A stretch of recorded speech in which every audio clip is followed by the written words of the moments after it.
Well, folks, I think we have reached the end of an era. Hello, folks. Welcome to the final reaction of the year. First time I'm doing this. It sucks. So I'm going to say right here, it sucks. Bears lose on Wild Card Weekend, 9-21 against the New Orleans Saints. It's the end of an era. An era that some Bears fans are glad is over. An era that some people will think will probably fix all our problems. I'm going to tell you right here, it's going to be rough for the Chicago Bears. It is going to be rough.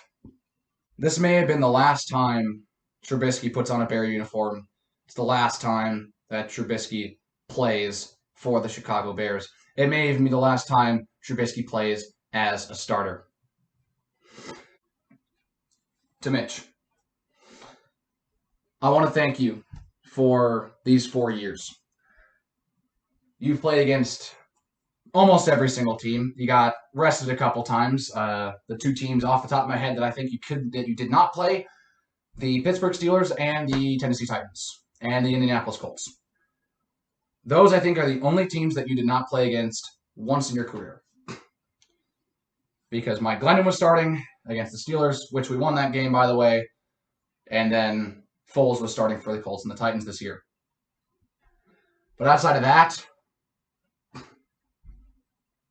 thank you.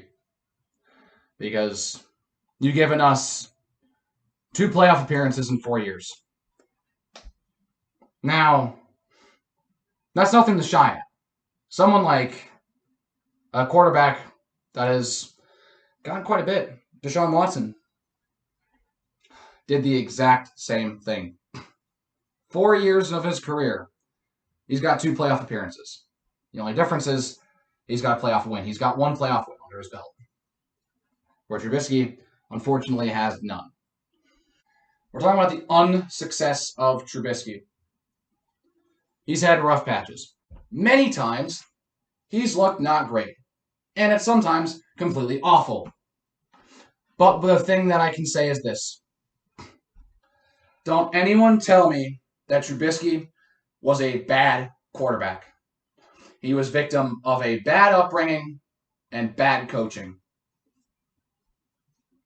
2018, obviously, is the exception to all of this, where Nagy and Trubisky gelled very well, and Robinson and Trubisky gelled very well. Led us to a 12-4 year, went to the playoffs. We all know what happens next. I'm not going to go into it. But outside of that, Trubisky has had it really, really rough here in Chicago. His starting year, he is drafted into a situation where the Bears come off of a 3-13 season, worst in a 16-game season in franchise history. And they draft Mitch Trubisky, trade up to get him. And he's thrown into a situation where his head coach is John Fox. Okay, that's not awful. He took a 1-15 Panthers team, turned it around, took him to the Super Bowl. He was not with the Super Bowl's the win for the Broncos. He was with them when they lost with Peyton Manning and that high-flying offense in 2013.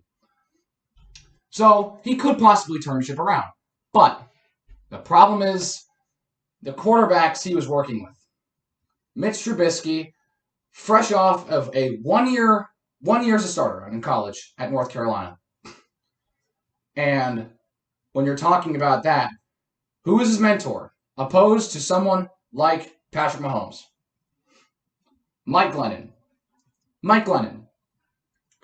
Let me just always let you sink that in for a bit.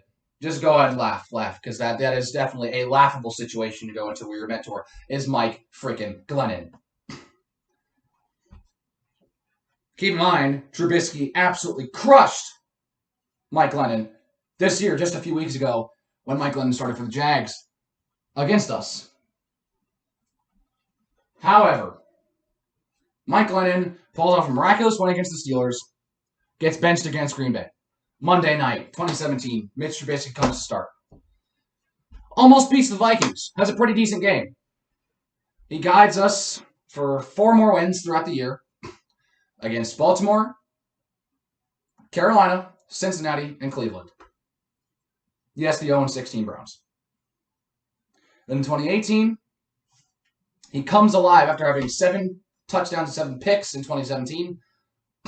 He comes alive, throws 6 touchdowns against the Tampa Bay Buccaneers at home, and guides the franchise behind a vaunted, arguably the best defense in the league, to a 12-4 record, winning the NFC North in the Packers' 100th season. We lost in the wild card round that year. I'll get back to that in a minute. 2019 comes around, start off against Green Bay in the 100th year of the NFL, 100th year of the franchise, lose 10-3, and basically a very fitting matchup for the 100th year to start. A low-scoring game between the 2 oldest franchises in the league and the Green Bay Packers winning. So, it was kind of a perfect way to start the year. Things go on. Eddie Pinheiro comes in after the replacement of a kicker who shall not be named and kicks a game-winning 53-yard field goal against Denver. Then, as the season goes on, after he gets hurt against Minnesota in Week 4, Chase Daniel comes in, holds on to beat the Vikings, loses to the Raiders next week. Our bye week comes. We come back against New Orleans, where Trubisky comes back, and he is awful. He's awful. Plays like garbage.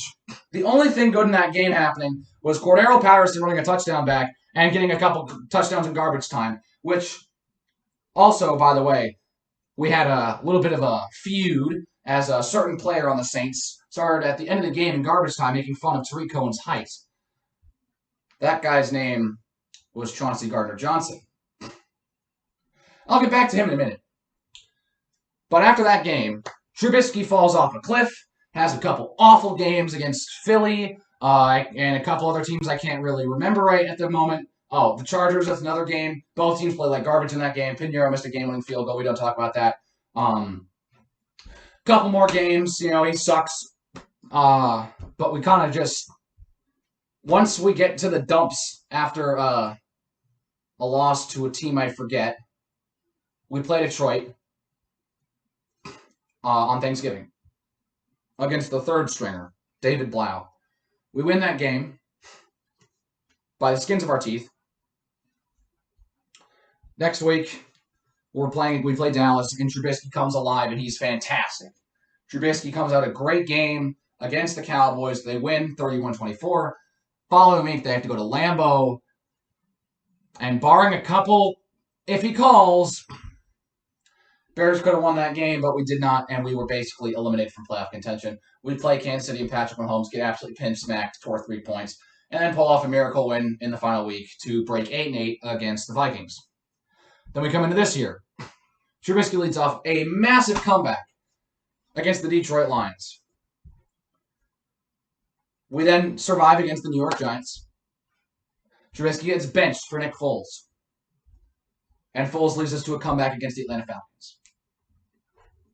We then lose to Indy, beat Tampa in a miraculous game, which I'm still proud of to this day.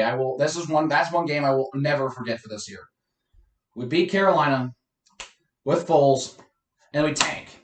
We tank. We play the Rams the next week, and we tank.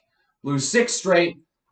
Foles gets hurt in Week 10 against the Vikings. That's our bye week. Trubisky comes back, play the Packers, pip smacked. Just absolutely crushed. Then the next week, we get upset by the Detroit Lions on a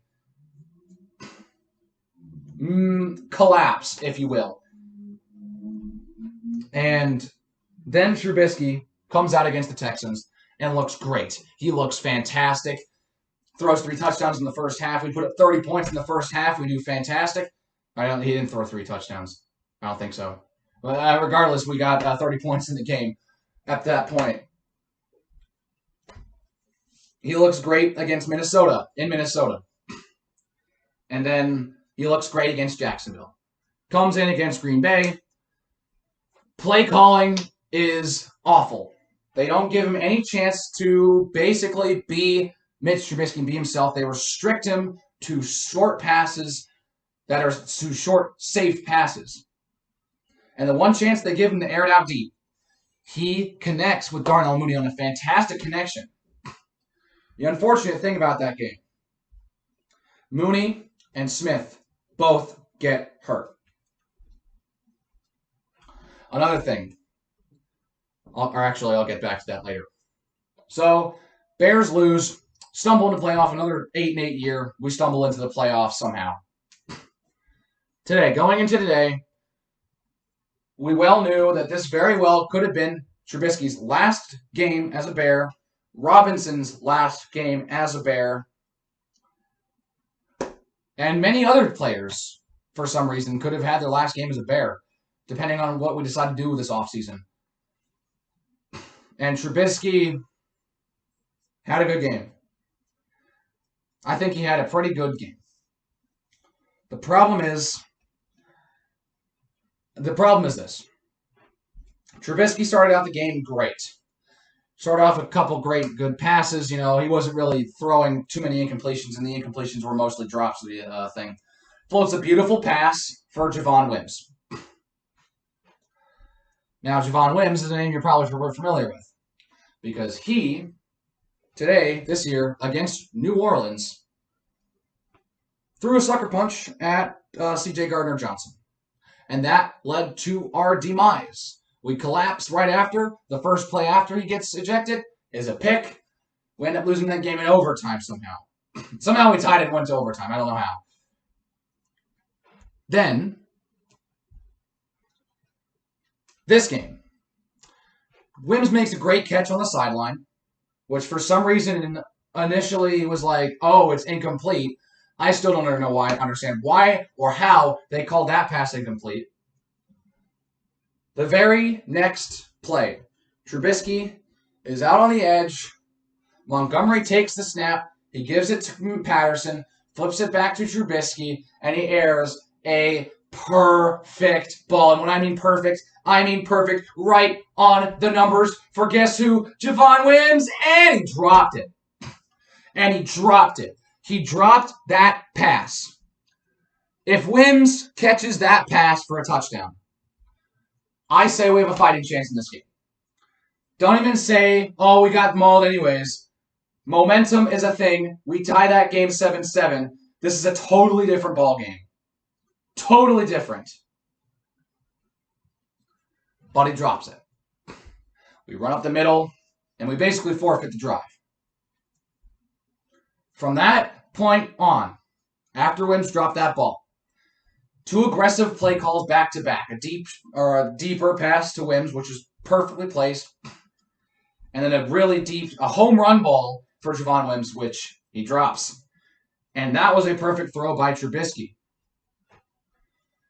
The play calling, for some reason, after Wims dropped that ball, got incredibly conservative.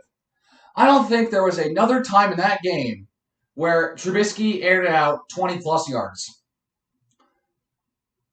And that's because simply they just didn't call it. I could probably get to a high degree of certainty that they just didn't call any plays that were just longer. They just didn't call any longer plays. And you know why? They did the exact same thing against Green Bay. They tried to play the short game. And it didn't work. Once we made one mistake, one crucial mistake that could have basically turned the tide of the entire game, falls apart. Last week against Green Bay, we are 5 for 5 on fourth downs. We miss a fourth down conversion, down by 5. Game's over. They drive down, put it in the end zone. Trubisky throws the interception, a forced throw, because he's under a lot of pressure. Forces a throw, it's picked. They score another touchdown. Game looks like a blowout, which it wasn't. Don't tell me it was not a blowout. Don't tell me that was a blowout. That was not a blowout. That was a close game. We were in that game until the end. And then it just fell apart. Our offense just fell apart. And that's partially due because we did not have our second receiver. We had Miller coming back up to the second receiver, which, I mean, isn't awful. He's already been a wide receiver too. But he's had a rough year, dropping a lot of passes. He's only got 2 touchdowns, those 2 touchdowns capping off our comebacks. But Miller is our second guy. And our third guy is Javon Wims. So we're kind of in a hole with the wide receiving core. It's 7-3 at half. The defense played very well today. The problem is, once the second half started, we have a nice drive, and then guess who comes into the equation yet again? A little man named C.J. Gardner-Johnson. Chauncey Gardner-Johnson. I don't care whatever you use. It's basically the same. It's the same person. This man, in our last 3 games against New Orleans, instigated Tariq Cohen by messing with his height. If he was not injured against Atlanta, was in for these 2 games, probably would have gotten a little bit worse. Week 8, instigating by messing with Anthony Miller and Javon Wims. Javon Wims, Gardner-Johnson draws the ejection. He gets the reaction he wanted. He's an agitator, and he wanted to get a reaction that could get someone out of the game. That's exactly what he did. He got Javon Wims punching him twice in the helmet. Ejected from that game. Lucky he's even still on the roster after that fiasco. Now in this game, C.J. Gardner-Johnson, after a play against Anthony Miller, kind of shoulder bumps him, kind of just probably saying some not so kind words, and he gets the reaction he was looking for again. Anthony Miller shoves off, kind of gets that little fist going, kind of just pushes him off, not necessarily a punch like Wims did, kind of like just a shove off kind of punch, if you will. Unsportsmanlike caught it from both players, but he gets Miller ejected. So, now the Bears are without their 2 guy and their 3 guy. After Allen Robinson, the next 2 guys on the receiving core that Trubisky is throwing to is Javon Wims and DeAndre Carter / Riley Ridley. You see how that's kind of a problem? You see how that kind of doesn't make Trubisky look good? You see how Trubisky can't really be successful with that kind of a receiving core? Doesn't help that Colt Kmet was basically in for the entire game and did practically nothing. Drew also got the dumbest unsportsmanlike conduct call ever. I don't even know what in the world happened.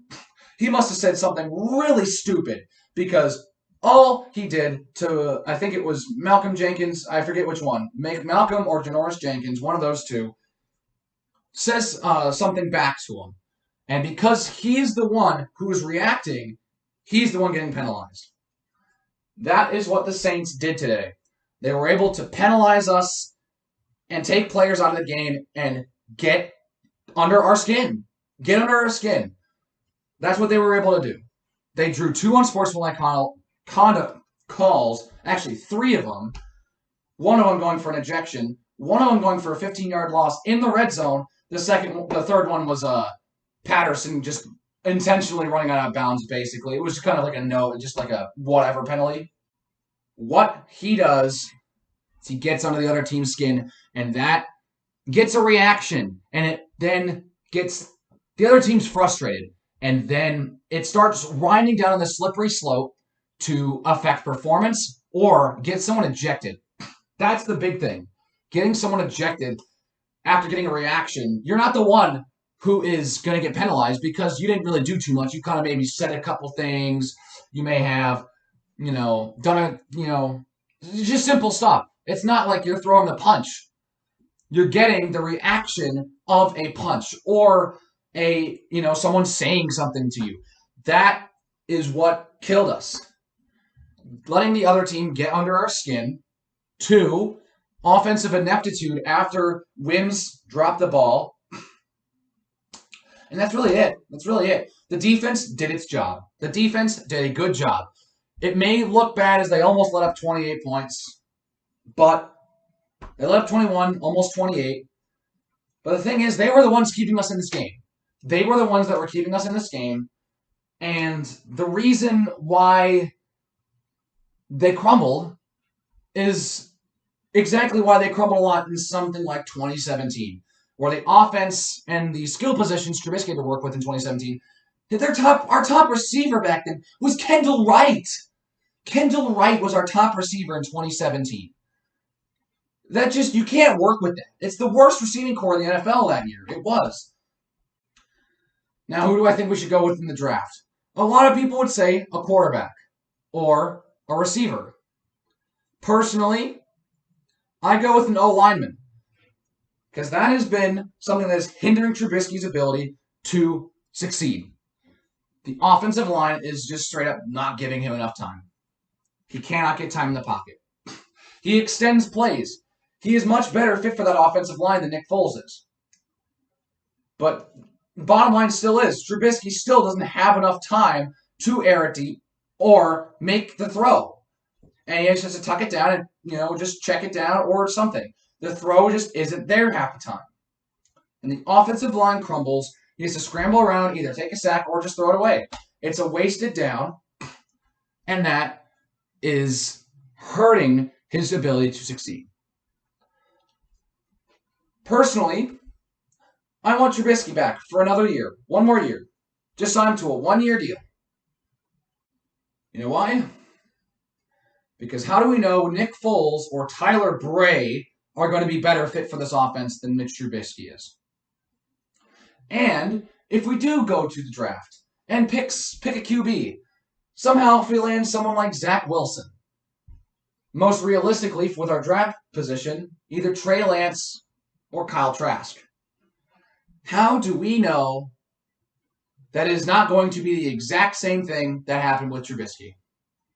How do we know that just drafting a new quarterback is going to fix all our problems? This is the Chicago Bears, a franchise known for great defense and great running and not great quarterbacks and receivers. And unfortunately, that is where the league is headed. Quarterbacks and receivers. And this is why the Green Bay Packers are so successful. They are a franchise loaded with great quarterbacks and great receivers and great coaches. The Bears have had Ditka and House, and maybe Lovie Smith, as what you would say are the, real notable head coaches. Trestman did jack squat. Fox didn't really do much. He was basically just a filler coach. And Nagy took us to the playoffs one year and has had questions surrounding him the entire year. This has been a very up and down year. I have recently started to get on the fire Nagy train. Probably around once I noticed that his play calling was awful, once he turned it over to Laser, I was happy. But once I saw that he was still kind of calling plays, that frustrated me because once we saw that, the offense started to stall. And the offense stalled on some drives. The offense just didn't look as good. And now, apparently, he's got a bigger role in play calling there. And now Nagy has a bigger role in play calling, which is a problem. If Matt Nagy cannot suppress his ego for the better of the team, I don't think he should be the coach of the Chicago Bears anymore. Now, who are we going to pick up? I don't know. Probably some aspiring OC. But the offense with Bill Lazor calling plays looked better than when Nagy was calling plays. And yet it still didn't look fantastic. At times. There were a couple games. Houston, Minnesota, Jacksonville, and even Detroit, where the offense looked great under Lazor. But we cannot continue to go like this. It's going to be a rough offseason. Watson is being requested to trade. A lot of Bears fans and Bears media is saying we should go for Watson so Pace can fix his 2017 mistake. I'm going to say this right now. If we drafted Trubisky in something like the second round, this whole Trubisky's trash thing, I don't think it would be as media attention. There wouldn't be as much media attention over it. It was because we drafted him before Mahomes and Watson. If we get Watson, if we can get Watson, what do we trade? Honestly, with Pace, if he doesn't want to resign Allen Robinson, just trade him. Trade him in a first, maybe. Robinson and a first for Deshaun Watson. Maybe 2 firsts. And if not, a first, Robinson, and maybe like a corner, like, who knows, probably, I don't know. I can't really think of anyone who we could trade away that would be good enough in terms of on the defensive side. Like, they won't accept Quinn. They probably won't accept Quinn because of his contract.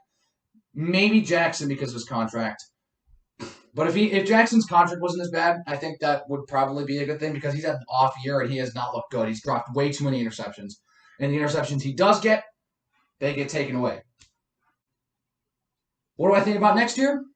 I have no hopes. I have no hopes. I have lost all hope. And it's not necessarily only because we're losing pieces. But it's because our schedule next year is brutal. It is unbelievably brutal next year. We have got the NFC West, which truly had 3 playoff teams. Going to be completely honest, Arizona was pretty much kind of the better team. I mean, they kind of fell off at the end of the year, had a couple bad losses that took them out of the playoffs. But they're going to be going up, and we're going to be going down. So we're playing the Cardinals next year at home. We're probably going to lose that game because Murray and Hopkins are going to catch fire. They're probably going to catch fire.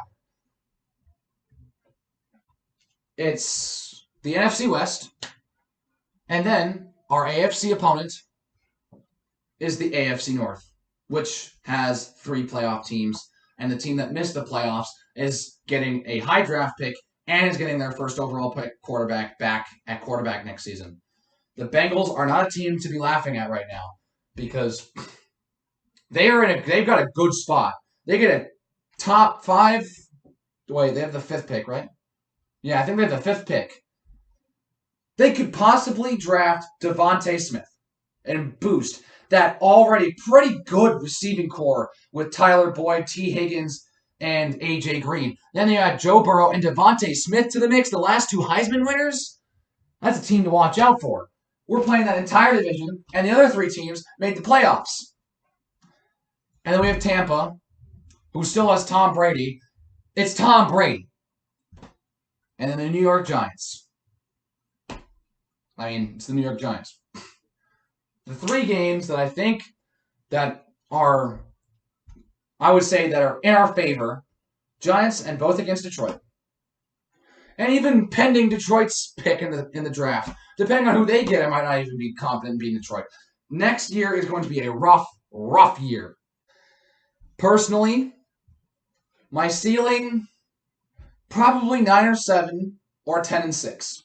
If somehow we get it together, Trubisky and Robinson, I don't know, Robinson stays for sure. Or we trade for Watson. And Trubisky leaves, obviously. But our basement, if nothing works and our QB situation is awful, 3 and 13. Probably our basement. It's going to be a rough year next year. I am not ditching this jersey unless Allen Robinson signs with some team like the Green Bay Packers. That's it. I'm going to continue wearing this jersey because he was my favorite player back when he was in Jacksonville. I was actually going to buy a Robinson jersey for the AFC Championship of 2017, but I didn't. I held off. And guess what? He came here. Perfect jersey buy. I'm going to be keeping this. I've loved Allen Robinson. I still want him to be here, but if he has to walk, he has to walk. And it's not my fault. It's not Robinson's fault. It's Ryan Pace not signing him. Nagy, he could be gone. He could not be. If he's back, I don't think he'll go and get another winning/even season. He'll probably have a losing season next year. But if we do get a new head coach, who knows? Who is to say that he's going to be better or worse than Nagy? We don't know. If Pace is gone and we can get a new GM who makes smart decisions, fantastic. Ted Phillips. I'm not the smartest person on Ted Phillips, but I don't know, man. It seems like he might have to go. A lot of people are saying Ted Phillips needs to go. I don't know the best. I'm not the best on this situation, but I'm going to go ahead and, I guess, roll with it. But, man, next year is going to be a long one. Well, I mean, if you stay tuned, Wednesday, the Chicago Blackhawks start their 2020-2021 NHL season on the road in Tampa Bay, while the Lightning hoist their banner for the 2020 Stanley Cup. Oh boy, this is going to be a long season because Taves is out. This is going to be a long season for the Hawks, isn't it? I'm going to be real with you guys. It might be a couple rough years for Chicago sports. It really will be. Because the Bears look like they're probably going to have a couple rough years. The Blackhawks, the dynasty's over. The dynasty and the good times are pretty much over. The last-ditch effort for us was beating Edmonton in the Stanley Cup qualifying round and upsetting them and winning one game against Vegas in the playoffs. The Chicago Cubs. Gonna be honest, we traded Yu Darvish to the Padres. Traded Yu Darvish. He had a really good year last year. But he's traded to the Padres, and it looks like it might be the end of the good days as a Cubs fan as well, unfortunately. The only team I can say that has an upright future, the Chicago White Sox and the Chicago Bulls. I said one team, but in reality it's two teams. The Chicago Bulls, they honestly look like they have the brightest future of the four main, excluding the White Sox. White Sox, they look like they could go, and if they get better, they could go for a World Series soon, man. They're getting better. They're getting really good. They're making a lot of good trades. The management up there is doing a really good job, and the White Sox look like they'll be dominating the Crosstown Series for a while. The Bulls look like they might, just maybe, be on the rise in the NBA, but it is the NBA, so probably not because they don't have a star player. Or like, when I say star, I mean gigantic star that could single-handedly carry you to the playoffs.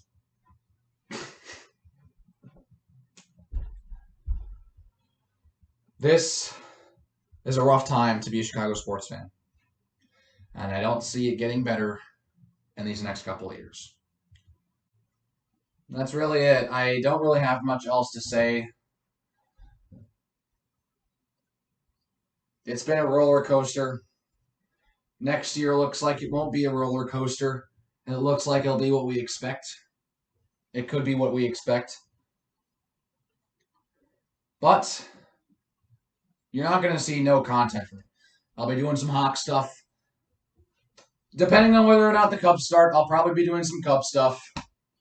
And who knows, I might even throw a little Bulls stuff in there. I've never been the biggest fan of basketball.